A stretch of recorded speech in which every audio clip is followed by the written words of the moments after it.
প্রিয় শিক্ষার্থীরা, কেমন আছো তোমরা? আমি আশা করছি তোমরা যে যেখানে আছো সুস্থ আছো, ভালো আছো। আমি শাহনাজ পারভিন, সহযোগী অধ্যাপক, হিসাব বিজ্ঞান বিভাগ, ঢাকা কলেজ। আমার অ্যাকাউন্টিং থিওরি ক্লাসে তোমাদের স্বাগত জানাচ্ছি। আমি অ্যাকাউন্টিং থিওরি কোর্সটার ভ্যালুয়েশন অফ গুডউইল এই টপিকসটার উপরে আজকে আলোচনা করব। ভ্যালুয়েশন অফ গুডউইল এই টপিকসটা তোমাদের ভ্যালুয়েশন চ্যাপ্টারের অন্তর্ভুক্ত। এই টপিকসের উপরে আমি গত ক্লাসেও ডিসকাস করেছিলাম। গুডউইল ভ্যালুয়েশনের 5টা মেথড আছে। গত ক্লাসে আমি 2টো মেথড নিয়ে ডিসকাস করেছি। আজকে আমি তোমাদের 3 নম্বর মেথড, যেটা সুপার প্রফিট মেথড, এই মেথডটা নিয়ে ডিসকাস করব। তো চলো শিক্ষার্থীরা, আমরা ক্লাসটা শুরু করি।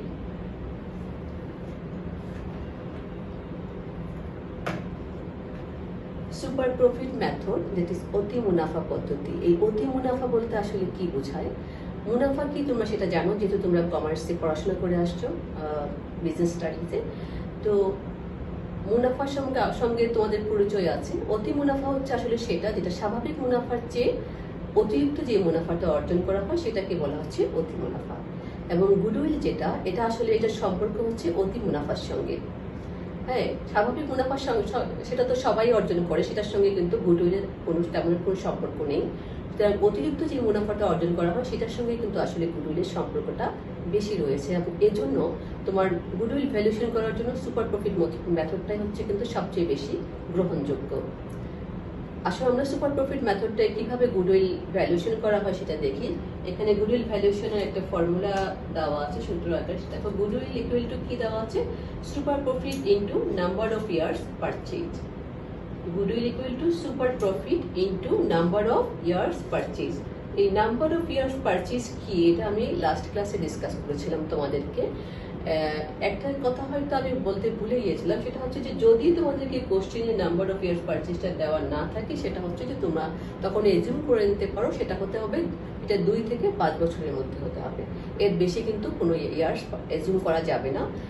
স্বাভাবিকভাবে ধরে নেওয়া নাম্বার অফ ইয়ার্স পারচেজকে আমি আজকের ক্লাসও একটু সংক্ষেপে বলে দিচ্ছি। সেটা হচ্ছে কি, যে গুডউইল সাধারণত কি, একটা প্রতিষ্ঠান যখন আরেকটা প্রতিষ্ঠানকে কিনে নেয় তখনই এটার ভ্যালুয়েশনের সম্পর্কটা বেশি এসে থাকে, অথবা যখন মালিকানা, পার্টনারশিপের মালিকানা চেঞ্জ হয়, সেই ধরনের যখন কোনো পরিবর্তন আসে তখনই কিন্তু সুনামটাকে মূল্যায়ন করা হয়। এবং সেই ক্ষেত্রে যেটা ধরে নেওয়া হয়, ধরো যদি একটা প্রতিষ্ঠান কিনে, যেই প্রতিষ্ঠানটাকে ক্রয় করা হচ্ছে সেই প্রতিষ্ঠানটা যে গড় মুনাফা বা লাস্ট কয়েক বছরের মুনাফা যেভাবে অর্জন করছিল, তারাও ঠিক সেভাবে আরো 2-3 বছর বা 5 বছর পর্যন্ত একই ধরনের মুনাফা অর্জন করতে পারবে। সেই কনসেপ্ট থেকেই কিন্তু তোমার এই নাম্বার অফ ইয়ার্স পারচেজটা এসছে। এবারে আসো সুপার প্রফিট। সুপার প্রফিটটা কি এবং এটা কিভাবে আমরা এখানে আনবো? যদি আমরা সুপার প্রফিট নির্ণয় করতে পারি তাহলে আমরা খুব সহজেই গুডউইলটা বের করতে পারবো। হ্যাঁ, একটু খেয়াল করবা, ভ্যালুয়েশন অফ গুডউইল কিন্তু আসলে ইজি চ্যাপ্টার, শুধু জাস্ট স্টেপটা খেয়াল রাখতে হবে যে কোনটার পরে কোনটা কি। সুপার প্রফিট বলতে কি বোঝায় বা কিভাবে আমরা নির্ণয় করবো? দেখো, সুপার প্রফিট বলতে আমি তোমাদের বলেছিলাম সেটা কি, যে স্বাভাবিক মুনাফার চেয়ে বাড়তি যে মুনাফাটা অর্জন করা হয় সেটাই। এখানে মধ্যে কি বলা আছে? দেখো, super profit equal to actual average profit minus normal profit.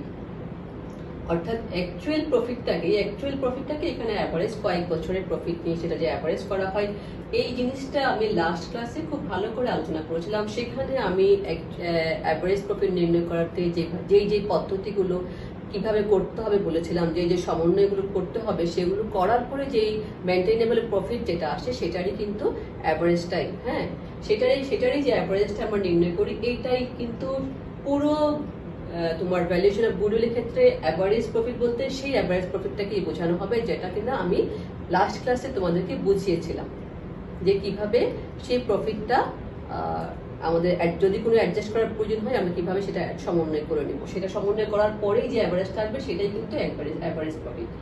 এরপরে আসলে নর্মাল প্রফিট কি? নর্মাল প্রফিট বলতে আসলে কি বোঝাচ্ছে, বা স্বাভাবিক মুনাফাটা কি?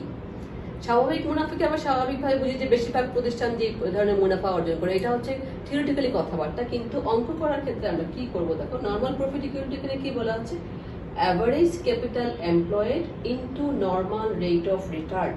অ্যাভারেজ ক্যাপিটাল এমপ্লয়েড বলতে আসলে কি বোঝায়? অ্যাভারেজ ক্যাপিটাল এমপ্লয়েড বলতে বোঝায় যে একটা ব্যবসায়ী প্রতিষ্ঠানে গড়ে যে পরিমাণ মূলধন বিনিয়োজিত আছে, সারা বছর ব্যাপী যে পরিমাণ মূলধন তোমার বিনিয়োজিত আছে, তার সঙ্গে যেটা তোমার স্বাভাবিক যে রেট অফ রিটার্নের হার যেটা, সেটা যদি মাল্টিপ্লাই করা হয় তাহলেই কিন্তু তোমার নর্মাল প্রফিটটা পাওয়া যাবে। খুব ভালো করে খেয়াল করো, স্বাভাবিক মুনাফা ইকুয়াল টু কি, গড় বিনিয়োজিত মুনাফা ইনটু তোমার স্বাভাবিক রিটার্ন বা মুনাফার হার যেটা বলতে পারো সেটা, রেট অফ রিটার্ন। তাহলে এখন আসো দেখো, এই স্বাভাবিক মুনাফা বা নর্মাল প্রফিটটা বের করার জন্য আমাদের প্রথমে জানতে হবে কি অ্যাভারেজ ক্যাপিটাল এমপ্লয়েডটা কি। সরি, অ্যাভারেজ ক্যাপিটাল এমপ্লয়েডটা বলতে কি বোঝায়? তাহলে অ্যাভারেজ ক্যাপিটাল এমপ্লয়েড বা গড় বিনিয়োজিত মূলধন, গড় বিনিয়োজিত মূলধন, আমি যদি তখন মুনাফা বলে থাকি ভুল হবে, এটা হবে গড় বিনিয়োজিত মূলধন। গড় বিনিয়োজিত মূলধন বলতে আমি এটা বললাম যে বছরব্যাপী যেটা আছে, হয়তো বছরের শুরুতে এক ধরনের ছিল, শেষে এক ধরনের আছে, কিন্তু আমরা এটা একটা অ্যাভারেজ করে নিয়ে সেটা নির্ণয় করব। সেটা নির্ণয় করার যে সূত্রটা দেখো, অ্যাভারেজ ক্যাপিটাল এমপ্লয়েড নির্ণয় করা এখানে তিনটা অথবা দিয়ে তিনটা আছে, একটু আলোচনা করলে তোমরা বুঝতে পারবে যে opening capital employed plus half of current year's profit, opening capital employed plus half of current year's profit, অর্থাৎ তোমার বছরের প্রথমে যেই মূলধনটা বিনিয়োজিত ছিল তার সঙ্গে ওই বছরে যেই মুনাফাটা অর্জন করা হয়েছে তার অর্ধেক প্লাস করলে কিন্তু আমরা অ্যাভারেজ ক্যাপিটাল এমপ্লয়েডটা পেয়ে যাব। আমি আবার বলছি, বছরের প্রথমে যেই মূলধনটা বিনিয়োজিত ছিল ব্যবসায়িক প্রতিষ্ঠানে তার সঙ্গে সেই বছরে যেই মুনাফাটা অর্জিত হয়েছে তার হাফ, তার অর্ধেক যদি আমরা প্লাস করে দিই তাহলেই কিন্তু আমরা অ্যাভারেজ ক্যাপিটাল এমপ্লয়েডটা পেয়ে যাচ্ছি। আবার দেখো, আমরা এইভাবেও নির্ণয় করতে পারি, সেটা হচ্ছে average capital employed equal two closing capital employed minus half of current year's profit. সমাপনী বিনিয়োজিত মূলধন থেকে যদি আমরা বর্তমান বছরের যে মুনাফা তার অর্ধেক মাইনাস করি তাহলেও কিন্তু আমরা অ্যাভারেজ ক্যাপিটাল এমপ্লয়েডটা পেয়ে যাচ্ছি। এরপরে দেখো, average capital employed equal to হচ্ছে opening capital employed plus closing capital employed divided by 2। হ্যাঁ, এইভাবেও কিন্তু নির্ণয় করা যায়। যদি তোমার কাছে মুনাফা দেওয়া না থাকে তখন কি করা যাবে, প্রারম্ভিক বিনিয়োজিত মূলধনের সঙ্গে ক্লোজিং ক্যাপিটাল এমপ্লয়েড এই দুটো প্লাস করে দিয়ে 2 দিয়ে ডিভাইড করলেও কিন্তু আমরা এই অ্যাভারেজ ক্যাপিটাল এমপ্লয়েডটা পেয়ে যাচ্ছি। এটা আমি তোমাদেরকে যদি একটু উদাহরণের মাধ্যমে বুঝাই, যেহেতু অ্যাভারেজ ক্যাপিটাল এমপ্লয়েডটা আমাদেরকে বুঝতে হচ্ছে, সেটা হচ্ছে কি যে ধরো যদি একটা ব্যবসায়িক প্রতিষ্ঠানে তোমার প্রারম্ভিক মূলধন দেওয়া আছে 5 লাখ এবং ক্লোজিং ক্যাপিটাল দেওয়া আছে তোমাকে 6 লাখ। হ্যাঁ, তাহলে তার মানে কি, প্রারম্ভিক ক্যাপিটাল যদি 5 লাখ হয় এবং যদি এরপরে তোমার আর কোনো ফ্যাক্টর সেখানে কাজ না করে যেতে করে মূলধনের পরিমাণটা ইনক্রিজ হয়, তাহলে স্বাভাবিকভাবে ধরে নেওয়া হয় কি যে ব্যবসা করে মুনাফা অর্জন করেই কিন্তু ক্লোজিং ক্যাপিটালের পরিমাণটা দাঁড়িয়েছে 6 লাখ। তাহলে মুনাফাটা কত হবে? 6 লাখ থেকে যদি আমরা 5 লাখ বাদ দিই মুনাফার পরিমাণটা দাঁড়াচ্ছে 1 লাখ। যদি সেটা আমরা ধরি তাহলে দেখো, আমাদের প্রথম যে সূত্রটা average capital employed equal to কি opening capital employed plus half of current year's profit. তাহলে আমাদের ওপেনিং ক্যাপিটাল এমপ্লয়েড কত? 5 লাখ। আর half of current year's profit কত হবে? 6 লাখ থেকে 5 লাখ যদি আমরা লেস করি তাহলে আমাদের প্রফিটের পরিমাণটা দাঁড়াচ্ছে 1 লাখ। 1 লাখকে যদি আমরা হাফ করি তাহলে কত হচ্ছে? 50,000। তাহলে 5 লাখের সাথে যদি আমরা 50,000 প্লাস করি তাহলে আমাদের অ্যাভারেজ ক্যাপিটাল এমপ্লয়েডটা দাঁড়াচ্ছে কত? 5,50,000। একই রকম ভাবে ধরো যদি আমরা পরের সূত্রটা ফলো করি, average capital employed equal to কি বলা আছে? Closing capital employed minus half of current year's profit. ভালো করে খেয়াল করবে তাহলে তোমরাও বুঝতে পারবে। এখানে আমাদের ক্লোজিং ক্যাপিটাল এমপ্লয়েড কত? 6 লাখ। আর আমাদের প্রফিট কত? আমি এর আগে ক্যালকুলেশন করে দেখেছি, 6 লাখ থেকে 5 লাখ যদি আমরা লেস করি তাহলে প্রফিট হচ্ছিল আমাদের 1 লাখ। 1 লাখের অর্ধেক কত? 50,000। তাহলে 6 লাখ থেকে এখানে যেহেতু লেস, আমরা যদি 50,000 লেস করি তাহলে আমাদের মুনাফার পরিমাণ, সরি, অ্যাভারেজ ক্যাপিটাল এমপ্লয়েড আছে কত? 5,50,000। ক্লিয়ার? এরপরে আসলে দেখো আরেকটা সূত্র দেওয়া আছে, average capital employed equal two কত, যেটা আমাদের এই প্রশ্নের মধ্যে ইনফরমেশন দেওয়া আছে, প্রফিটটা দেওয়া নাই। ওপেনিং ক্যাপিটাল এমপ্লয়েড দেওয়া আছে এবং ক্লোজিং ক্যাপিটাল এমপ্লয়েড দেওয়া আছে। তাহলে ওপেনিং ক্যাপিটাল এমপ্লয়েড হচ্ছে আমাদের 5 লাখ, ক্লোজিং ক্যাপিটাল এমপ্লয়েড হচ্ছে আমাদের 6 লাখ। হ্যাঁ, প্রফিট কত দেওয়া নেই, সেটা ধারে কাছেই গেলাম না। আমরা কি করলাম? এই দুটো প্লাস করে দিলাম এবং 2 দিয়ে ডিভাইড করলাম। ডিভাইড করলে কি হচ্ছে? আমাদের অ্যাভারেজ ক্যাপিটাল এমপ্লয়েডটা আমরা পেয়ে যাচ্ছি 5 লাখ এবং 6 লাখ প্লাস করলে কত দাঁড়াচ্ছে? 11 লাখ। 11 লাখকে 2 দিয়ে ডিভাইড করলে কত আসছে? 5,50,000। আমার মনে হয় যে তোমরা যদি ভালো করে খেয়াল করো তাহলে তোমরা এই জিনিসটা বুঝতে পারবে যে কিভাবে অ্যাভারেজ ক্যাপিটাল এমপ্লয়েডটা নির্ণয় করা হচ্ছে। এখন দেখো, আচ্ছা এখানে আরেকটা নোট আছে, এটা খেয়াল করো। নোটে কি বলা আছে? If capital employed is already given in question we assume it is equal to average capital employed. যদি তোমাকে প্রশ্নের মধ্যে ক্যাপিটাল এমপ্লয়েড দেওয়া থাকে তাহলে তুমি সেটা ওপেনিং ক্যাপিটাল এমপ্লয়েড না ক্লোজিং ক্যাপিটাল এমপ্লয়েড এই ধরনের কোনো প্রশ্নে যাবে না, কারণ ওপেনিং ক্লোজিং যদি মেনশন করা না থাকে তুমি ধরেই নিবা যে সেটা হচ্ছে কি অ্যাভারেজ ক্যাপিটাল এমপ্লয়েড। ক্লিয়ার? আমি দেখো নোট করে দিয়েছি কেমন, if capital employed is already given in question we assume it is equal to average capital. এখন দেখো আমি যেটা বলছিলাম যে এই প্রশ্নের মধ্যে আমাদের দরকার কি ক্যাপিটাল এমপ্লয়েড। হ্যাঁ, এখন আমরা ক্যাপিটাল এমপ্লয়েডটা কিভাবে বের করবো? প্রশ্নে দেওয়া থাকলে তো হয়েই গেল, ক্যাপিটাল এমপ্লয়েড আমরা পরিমাণটা পেয়ে গেলাম, আমরা তারপরে ওপেনিং ক্যাপিটালের সঙ্গে হাফ কারেন্ট ইয়ার এইভাবে ইয়ে করে আমরা অ্যাভারেজ ক্যাপিটাল এমপ্লয়েডটা পেয়ে যাব। কিন্তু ক্যাপিটাল এমপ্লয়েডে যদি দেওয়া না থাকে, যদি আমাদেরকে একটা ব্যালেন্স শিট দেওয়া থাকে, আমরা কিভাবে ক্যাপিটাল এমপ্লয়েডটা বের করব আসলে সেটা আমরা দেখি। ক্যাপিটাল এমপ্লয়েড বের করার দেখো এখানে একটা ওয়ে আমি এখানে লিখছি, on the basis of assets. তোমাকে যদি অ্যাসেটস এর ভিত্তিতে আমরা ক্যাপিটাল এমপ্লয়েডটা বের করতে চাই তাহলে কি করব আমরা? Present value of all assets excluding fictitious assets, goodwill and non trading investment. হ্যাঁ, প্রেজেন্ট ভ্যালু এটা খেয়াল করবা, প্রেজেন্ট ভ্যালু অথবা মার্কেট ভ্যালু যাই হোক অ্যাসেটস এর, সেটা হচ্ছে এটা সেখান থেকে বাদ যাবে কি কি, এক্সক্লুডিং হচ্ছে fictitious assets, goodwill and non trading investment. হ্যাঁ, তোমার ওই কাল্পনিক সম্পত্তি যেটা আবার সুনাম এবং যদি অব্যবসায়িক কোনো বিনিয়োগ থাকে সেটা বাদ দিতে হবে। সরি, সেটা বাদ দিয়ে বাকি সম্পত্তিগুলার প্রেজেন্ট ভ্যালুটা আমরা এখানের মধ্যে বসাবো। ক্লিয়ার জিনিসটা? সবগুলা সম্পত্তিরই মার্কেট ভ্যালু আমরা বসাবো বা প্রেজেন্ট ভ্যালুটা আমরা বসাবো, বাট সেই সম্পত্তিগুলো থেকে বাদ যাবে কি কি, ফিকটিশিয়াস অ্যাসেটস, গুডউইল এবং নন ট্রেডিং ইনভেস্টমেন্ট। তারপরে সেই অ্যাসেটস এর মূল্য থেকে আমরা বাদ দিচ্ছি কি, লেস কারেন্ট লাইবিলিটিস। কারেন্ট লাইবিলিটিসটা বাদ দিলে আমরা পাচ্ছি ক্যাপিটাল এমপ্লয়েড। এটা ছিল একটা ওয়ে যে যেভাবে আমরা ক্যাপিটাল এমপ্লয়েড বের করব।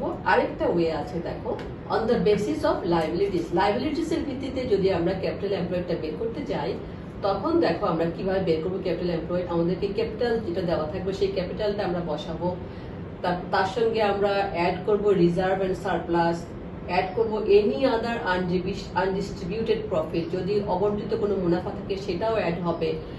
সেখান থেকে বাদ যাবে কি দেখো, ওখানে যেগুলো বাদ গিয়েছিল, লেস ফিকটিশিয়াস অ্যাসেটস, গুডউইল বাদ যাবে, নন ট্রেডিং ইনভেস্টমেন্ট বাদ যাবে।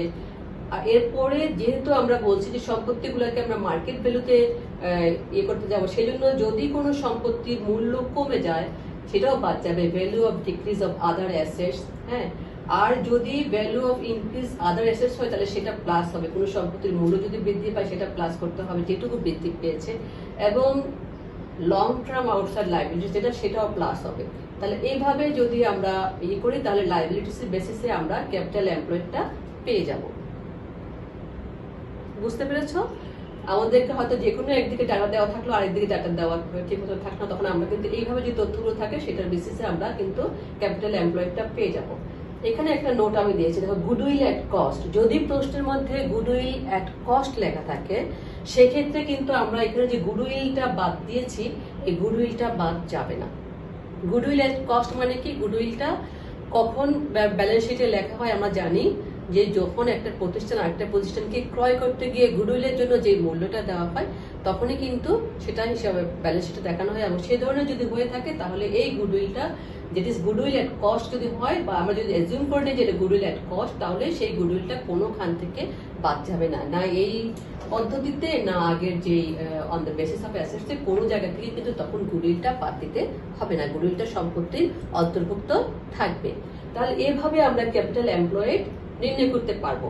তো এই ক্যাপিটাল এমপ্লয়েড কিভাবে নির্ণয় করে এবং অ্যাভারেজ ক্যাপিটাল এমপ্লয়েড কিভাবে বের করতে হয়, যদিও আমাদের সূত্রের মধ্যে এরপরে into normal rate of return আছে, আমরা সেটা নিয়ে পরে আলোচনা করব। আমরা এই পর্যন্ত কিভাবে বের করতে হয় এই পর্যন্ত আগে আসাটা আমরা শিখি, তার পরবর্তীতে আমরা এটা শিখবো। তো চলো আমরা একটা কোয়েশ্চেন দেখি।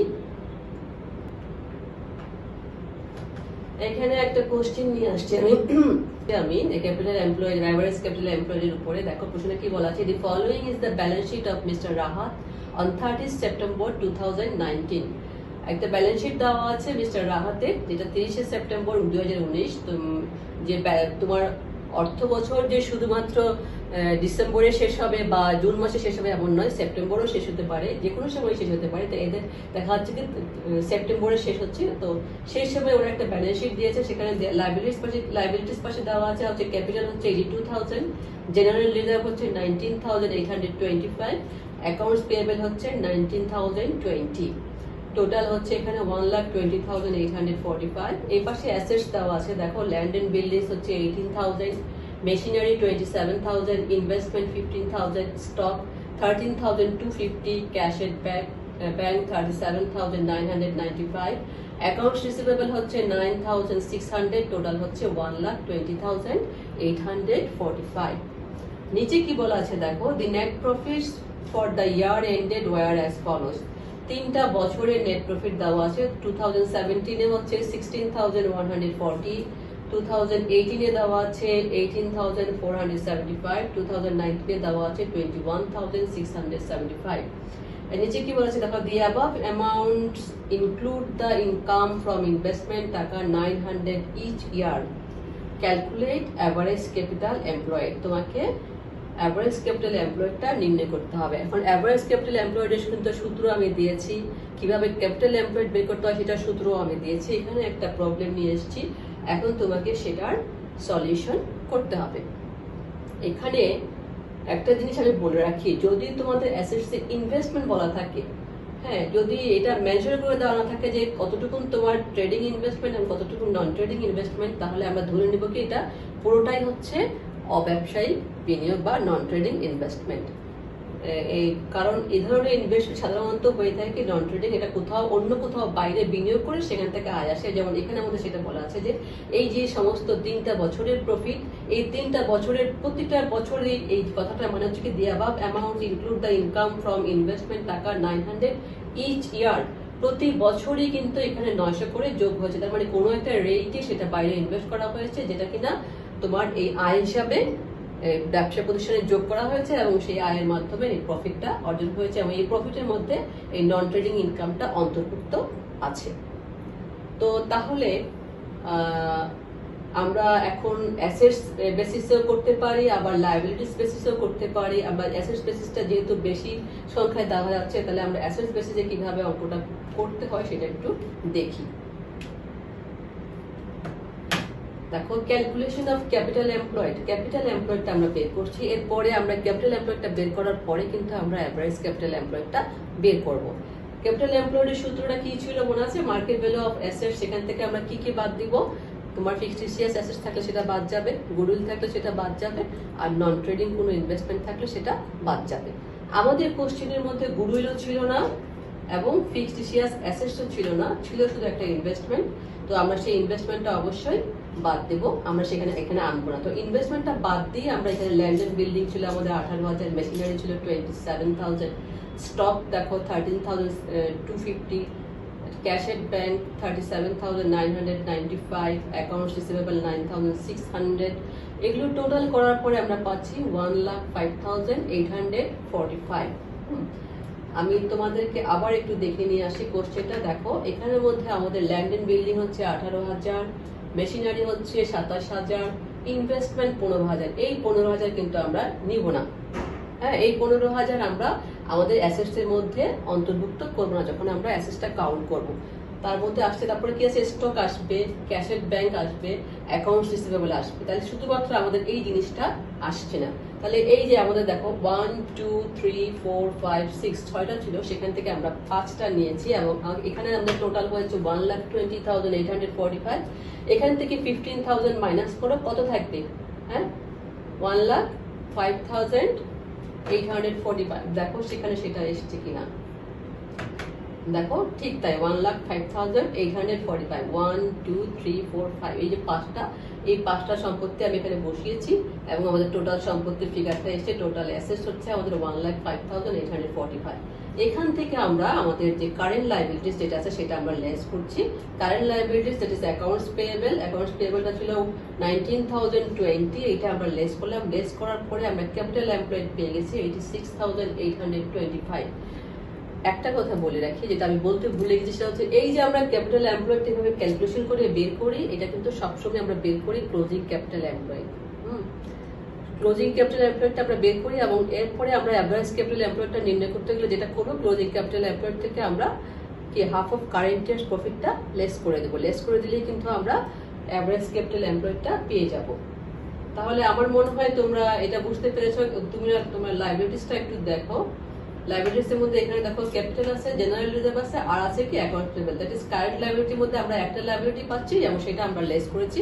লেস করার পরে আমরা ক্যাপিটাল এমপ্লয়েডটা পেয়ে গেলাম হচ্ছে আমাদের ৮৬,৮২৫ টাকা। এটা তোমরা যদি এই অ্যাসেটস বেসিসে বের না করে যদি লাইবিলিটিস বেসিসে বের করতে যাও, তাহলে আমাদের কি করতে হবে? লাইবিলিটিস বেসিসে বের করার সূত্রটা কি ছিল মনে আছে তোমাদের? আমি যদি একটু তোমাদের দেখাই তাহলে তোমরা বুঝতে পারবে। দেখো, লাইবিলিটিস বেসিসে আমরা একটু বের করতে যাই যদি চাই, তাহলে আমাদের ক্যাপিটালের সঙ্গে রিজার্ভ এন্ড সারপ্লাস প্লাস হয়। তারপরে এনি আদার আনডিস্ট্রিবিউটেড প্রফিট থাকলে সেটাও যোগ হবে। এরপরে ফিকটিশিয়াস অ্যাসেটস, গুডউইল এগুলো বাদ যাবে, নন ট্রেডিং ইনভেস্টমেন্ট বাদ যাবে, যেটা আমি অলরেডি একবার বলে আসছি। তোমরা এখান থেকে দেখো, এখানে আমরা প্লাস মাইনাস কি করেছিলাম। তাহলে আমাদের এই কোশ্চেনের মধ্যে থেকে আমরা যদি বের করতে যাই সেম ফিগার আসে কিনা তোমরা একটু খেয়াল করবা। ক্যাপিটাল আছে আমাদের, রিজার্ভ, জেনারেল রিজার্ভ একটা আছে, এবং আমাদের এখানে মধ্যে ফিকটিশিয়াস অ্যাসেটস নাই, গুডউইল নাই, নন ট্রেডিং ইনভেস্টমেন্ট আছে, সেটা আমরা এখান থেকে লেস করব। এবং অ্যাসেটস এর কোনো ইনক্রিজ বা ডিক্রিজ আমাদের কোশ্চেনের মধ্যে দেওয়া নেই। এই যে কোশ্চেনটা খেয়াল করো, এখানের মধ্যে আমাদের ক্যাপিটাল দেওয়া আছে কত? 82,000। এটার সঙ্গে যদি জেনারেল রিজার্ভটা তোমরা প্লাস করো, আমি এটা করে দেখাই নাই, তোমরা এটা প্লাস করতে পারো। 82,000 এর সঙ্গে 19,825 যেটা প্লাস করো, প্লাস করে এখান থেকে যদি তোমরা ইনভেস্টমেন্ট 15,000 বাদ দাও, তোমরা দেখবা যেটা আমি ক্যাপিটাল এমপ্লয়েড বের করেছি সেম অ্যামাউন্ট বের হবে। আমাদের যেটা ক্যাপিটাল এমপ্লয়েড বের হয়েছে 86,825, তোমরা এটা করে দেখো সেম অ্যামাউন্ট বের হবে। তারপরে আসো আমরা কিভাবে অ্যাভারেজ ক্যাপিটাল এমপ্লয়েডটা বের করছি সেটা দেখি আমরা। দেখো, calculation of average capital employed. Capital employed বের হয়েছে আমাদের 86,825। এটার থেকে যেহেতু আমি বলেছি তোমাদের, যেটা আমরা এইভাবে ক্যালকুলেশন করে বের করি সেটা বের হয় আমাদের closing capital employed. Closing capital employed থেকে যদি আমরা অ্যাভারেজ ক্যাপিটাল এমপ্লয়েডটা নির্ণয় করতে হয়, তাহলে আমাদের হাফ অফ কারেন্ট ইয়ার্স প্রফিটটা আমরা লেস করে দেব। তাহলে আমাদের half of current year's profit, আমাদের কারেন্ট ইয়ার্স প্রফিট দেখো ওখানে মধ্যে পশ্চিমের মধ্যে কারেন্ট ইয়ার্স প্রফিট দেওয়া আছে দেখো কত? 2019 সালে 21,675 টাকা। এখানে 3টা বছরের দেওয়া আছে। আমরা এটা দিয়ে সুপার প্রফিট মেথডে তোমার গুডউইল পর্যন্ত ভ্যালুয়েশন করতে পারবো যদি 3 ইয়ার্স সেগুলো মেনশন করা থাকে। এতটুকু আমাদের দরকার নেই। আমাদের এখানে যেটা দরকার সেটা হচ্ছে কি যে কারেন্ট ইয়ার্স প্রফিট হচ্ছে আমাদের 21,675 টাকা। এটার এই যে দি above amounts include the income from investment taka 900 each ইয়ার। এটা খেয়াল করেছো? এই যে তোমার ওই যে ইনভেস্টমেন্ট, যেটা অব্যবসায়িক আমাদের বিনিয়োগ, অব্যবসায়িক কোনো জিনিস কিন্তু গুডউইলের মধ্যে আসে না, কারণ সেটা আমাদের গুডউইল ক্রিয়েটে কোনো ভূমিকা রাখে না। সে কারণেই অব্যবসায়িক যে কোনো যে জিনিসগুলো আছে যেগুলো ব্যবসার সঙ্গে রিলেটেড না, সেগুলো বাদ দিয়ে দেওয়া হয়। তো এখানেও ঠিক তাই। এখান থেকে যেহেতু এই আয়টা এই প্রফিটের মধ্যে অন্তর্ভুক্ত, সুতরাং এটা বাদ দিতে হবে। প্রথমে আমাদের 21,675 থেকে আমরা 900 টাকা বাদ দিব, দেন আমরা এটাকে হাফ করব। তাহলে আমরা এখানে যেটা করলাম যে 21,675 থেকে আমরা 900 বাদ দিলাম, তারপরে এটাকে আমরা 2 দিয়ে ডিভাইড করে আমাদের এখানে আসছে অ্যাকচুয়ালি 0.5 আসবে, সেটাকে আমি রাউন্ড ফিগারে দিয়েছি 10,388 টাকা। এটা আমরা এই 86,825 থেকে 10,388 বাদ দিলে আমাদের যেটা থাকে সেটা হচ্ছে 76,437 বা 76,437। এটাই হচ্ছে আমাদের অ্যাভারেজ ক্যাপিটাল এমপ্লয়েড। তো আমাদের প্রিয় শিক্ষার্থীরা, অ্যাভারেজ ক্যাপিটাল এমপ্লয়েড কিভাবে নির্ণয় করতে আমরা সেই পর্যন্ত গিয়েছি। এখন আমরা যাব সেটা হচ্ছে যে নর্মাল রেট অফ রিটার্নটা সম্পর্কে আমরা ডিসকাস করব। প্রিয় শিক্ষার্থীরা, আসো আমরা এরপরে নর্মাল রেট অফ রিটার্নটা নিয়ে আলোচনা করি। নর্মাল রেট অফ রিটার্ন কি, যেটা আমাদের কি বলে সুপার প্রফিট নির্ণয় করার ক্ষেত্রে লাগছে। তো নর্মাল রেট অফ রিটার্ন সাধারণত তোমাদের প্রশ্নেই দেওয়া থাকবে, যেটা স্বাভাবিক মুনাফার হার, যেটা সাধারণত ব্যবসায়ীরা একটা ব্যবসা বিনিয়োগ করার পরে যেটা সাধারণভাবে আশা করে থাকে যে এই পরিমাণ মুনাফা তার হবে, সেটাকে বলা হচ্ছে স্বাভাবিক মুনাফার হার। এখন এই স্বাভাবিক মুনাফার হার যদি তোমাকে কোশ্চেনে দেওয়া না থাকে, তাহলে কি কি বিষয়গুলো বিবেচনা করে বা কিভাবে তুমি স্বাভাবিক মুনাফার হারটা নির্ণয় করবে, সেটাই আমরা এখন আলোচনা করব। যেমন ধরো প্রথমে এখানে লিখে রেখেছি আমি normal rate of return equal to risk free return plus risk premium. এই risk free return that is risk free return বলতে এটাই বোঝাচ্ছে যে ধরো তুমি টাকাটা যেখানেই রাখো না বিনিয়োগ করো না কেন, ওই টাকাটা হারানো তোমার কোনো ভয় নেই এবং একটা নির্দিষ্ট পরিমাণ তুমি টাকা পেতে পারো, সেই ধরনের রিটার্নকে বলা হচ্ছে রিস্ক ফ্রি রিটার্ন, যেটা আমরা ধরো ব্যাংকে টাকা রেখে পেয়ে থাকি। যে ধরো সাপোজ তুমি যদি 10 লাখ টাকা ব্যাংকে রাখা এবং 10% ইন্টারেস্ট দেওয়া হয়, তুমি বছর শেষে 1 লাখ টাকা পাবে। তোমার 10 লাখ টাকা এখানের মধ্যে দ্যাট ইজ 10 লাখ টাকার কোনো রকম ক্ষতি হওয়ার কোনো ভয় নেই এবং বছর পরে তুমি টাকাটা পাবা নিশ্চিন্ত থাকলে। সেই ধরনের রিটার্নকে বলা হচ্ছে রিস্ক ফ্রি রিটার্ন। এবং এই ধরনের ক্ষেত্রে সেই একই ব্যক্তি ধরো তোমাকে এমন বলা হলো যে আসো তুমি এটা ব্যবসায়ী টাকাটা বিনিয়োগ করো এবং তোমাকে আমরা 10% মুনাফা দেবো, তুমি যে পরিমাণ টাকাটা ইনভেস্ট করছো তার 10% তুমি মুনাফা পাবে। এখন তুমি ব্যাংকে টাকা রাখলেও যদি তুমি 10% মুনাফা পাও এবং যদি ব্যবসায় বিনিয়োগ করো তুমি 10% মুনাফা পাও, তাহলে তুমি কোথায় টাকাটা ইনভেস্ট করবে? তুমি নিশ্চয়ই রিস্ক নিতে যাবে না, কারণ ব্যবসাতে তোমার ক্ষতি হওয়ার টাকা কিন্তু একটা সম্ভাবনা থাকে যে কোনো মুহূর্তে তোমার টাকাটা কিন্তু ক্ষতিগ্রস্ত হতে পারে, টাকাটা তুমি লস করতে পারো, তুমি হারাতে পারো, হয়তো মুনাফা তুমি পাবেই না, তোমার নিজের টাকাটাও কিন্তু ক্ষতি হতে পারে। সুতরাং কেউ কি সেই ঝুঁকিটা নিতে চাইবে না। সুতরাং ঝুঁকিটা মানুষ কখন নেবে? যখন দেখা যাবে কি যে এই risk free return that is ব্যাংকের যে পরিমাণ রিটার্নটা তাকে দেওয়া হচ্ছে তার চাইতেও বেশি একটা রিটার্ন পাওয়ার সম্ভাবনা ক্রিয়েট হয়। তাকে যদি ব্যবসায়ীরা বলে যে তুমি আমাদের কাছে এখানে টাকাটা রাখো, আমরা তোমাকে 15% কি প্রফিট দিব, 15% প্রফিট দ্যাট ইজ এই 5% বাড়তি প্রফিট পাওয়ার যে সম্ভাবনা, এটাকেই বলা হচ্ছে রিস্ক প্রিমিয়াম, যেটা সে ঝুঁকিটা গ্রহণ করার জন্য কিন্তু সে পেতে যাচ্ছে। তো এই যে রিস্ক ফ্রি রিটার্নের সঙ্গে রিস্ক প্রিমিয়ামটা প্লাস করলে কিন্তু ওটাকে বলা হচ্ছে স্বাভাবিক মুনাফার হার। হ্যাঁ, অর্থাৎ একটা ব্যবসায়ী যেহেতু সে ব্যবসায়ী মানে কি, ব্যবসা মানে কি আমরা জানি যে সেখানে অবশ্যই কি থাকতে হবে, অবশ্যই একটা ঝুঁকি থাকতে হবে, মুনাফার জন্য একটা আশা থাকতে হবে এবং একটা ঝুঁকি থাকতে হবে। সুতরাং এই ঝুঁকিটা নিয়ে যে রিটার্নটা পাওয়ার স্বাভাবিক আশা থাকে সেটাকে বলা হচ্ছে নর্মাল রেট অফ রিটার্ন। এটা হচ্ছে একটা যদি আমাদেরকে এই প্রশ্নে এই ধরনের কিছু দেওয়া থাকে তাহলে আমরা এইভাবে নর্মাল রেট অফ রিটার্নটা নির্ণয় করবো। আর যদি অন্যভাবে আমাদের করতে হয়, যেসব ক্রাইটেরিয়া থাকে, দেখো normal rate of return equal to হচ্ছে normal rate of dividend paid on a share.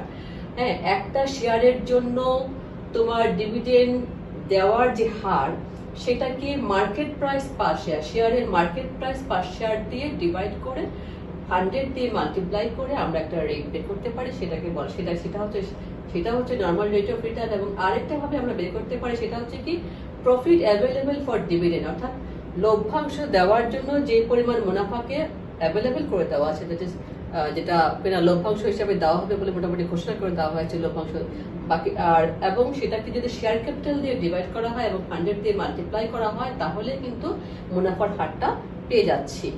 তো এই তিনটা ভাবে এবং আরো অনেক ভাবে নর্মাল রেট অফ রিটার্নটা নির্ণয় করা যায়। আমরা আপাতত এই তিনটা মধ্যে থাকলাম। তো এইভাবে নর্মাল রেট অফ রিটার্নটা বের করে নিয়ে আমরা কিন্তু কি করতে পারি, সুপার প্রফিটটা নির্ণয় করতে পারি। তো প্রিয় শিক্ষার্থীরা, আমরা এইভাবে তো সুপার প্রফিট মেথডে গুডউইল নির্ণয় করবো। আমরা এই যে আমাদের এতটুকু ঘুরে আসলো, দেখো এখন গুডউইল পরিমাণ আমাদের কি দাঁড়ালো, গুডউইল সূত্রটা দাঁড়ালো কি actual average profit minus average capital employed into normal rate of return into number of years purchase. হ্যাঁ, অ্যাকচুয়াল অ্যাভারেজ প্রফিট মাইনাস করলাম আমরা কি that is normal profit. Normal profitটা কি? Normal profit equal to average capital employed into normal rate of return, যেটা আমরা ওখানে normal profit লিখেছিলাম into number of years purchase। অথবা যদি আমরা এটাকে আবার করি যে actual average profit থেকে যদি normal profit বাদ দেওয়া হয় তাহলে আমরা পাচ্ছি সুপার প্রফিট, তাই না? তো super profit into number of years purchase। দেখো সেই সূত্রটাকে এখন আমরা ভেঙে ভেঙে এই পর্যায়ে নিয়ে এসেছি। তো প্রিয় শিক্ষার্থীরা, আমি আশা করি তোমরা এগুলো বুঝতে পেরেছো। আগামী ক্লাসে আমরা এই বিষয়টা নিয়ে আরো ডিটেলস আলোচনা করব। তোমরা বেশি বেশি করে অ্যাকাউন্টিং করবে আর ভালো থাকবে আর অবশ্যই স্বাস্থ্যবিধি মেনে চলবে। আল্লাহ হাফেজ।